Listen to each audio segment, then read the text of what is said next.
మూసీ పునరుద్ధరణకు మరో ముందడుగు పడింది. మూసీని ప్రక్షాళనపై స్పెషల్ ఫోకస్ పెట్టిన కాంగ్రెస్ సర్కార్ అందుకు అనుగుణంగా చర్యలు తీసుకుంటుంది. అందులో భాగంగా భూసేకరణపై కీలక నిర్ణయం తీసుకుంది. 4 జిల్లాల్లో భూసేకరణకు సంబంధించి నోటిఫికేషన్ విడుదల చేసింది.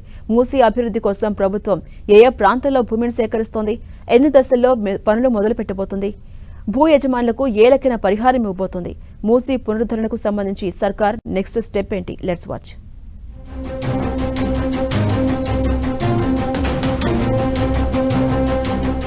మూసీ పునరుద్ధరణ ప్రాజెక్టును దశల వారీగా పూర్తి చేయాలని నిర్ణయించింది తెలంగాణ సర్కార్. ఫేజ్ A1 హిమాయత్ సాగర్ నుంచి గాంధీ సరోవర్ వరకు 9.2 కిలోమీటర్లు, ఫేజ్ A2 ఉస్మాన్ సాగర్ నుంచి గాంధీ సరోవర్ వరకు 11.8 కిలోమీటర్ల మేర అభివృద్ధి జరగనుంది.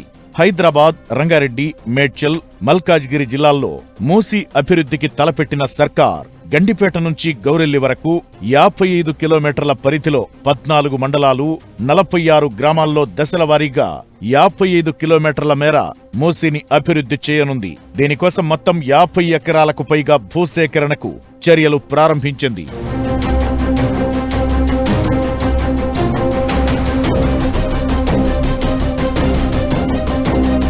ల్యాండ్ అక్విజిషన్ యాక్ట్ 2013 ప్రకారం మూసీ పునరుద్ధరణ కోసం గోల్కొండ, గండిపేట మండల పరిధిలో భూముల సేకరణ జరగనుంది. ప్రాథమిక అంచనాల ప్రకారం సుమారు 50 ఎకరాల భూమికి సంబంధించిన నోటిఫికేషన్ జారీ చేసిన Musi river front development corporation గ్రామాల వారీగా సర్వే నంబర్లు పూర్తి జాబితా ప్రకటించింది.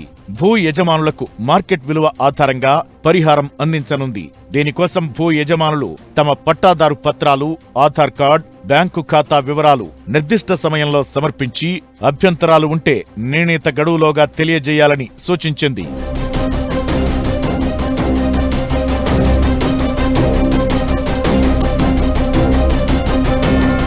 మూసీ పునరుజ్జీవనానికి సంబంధించిన 2 దశల్లో పనులు జరగనున్నాయి. బాపుఘాట్ దగ్గర బ్రిడ్జ్, బరాజ్ను నిర్మించనుంది ప్రభుత్వం. ప్రపంచంలోనే అతి ఎత్తైన మహాత్మాగాంధీ విగ్రహాన్ని ఏర్పాటు చేయనుంది.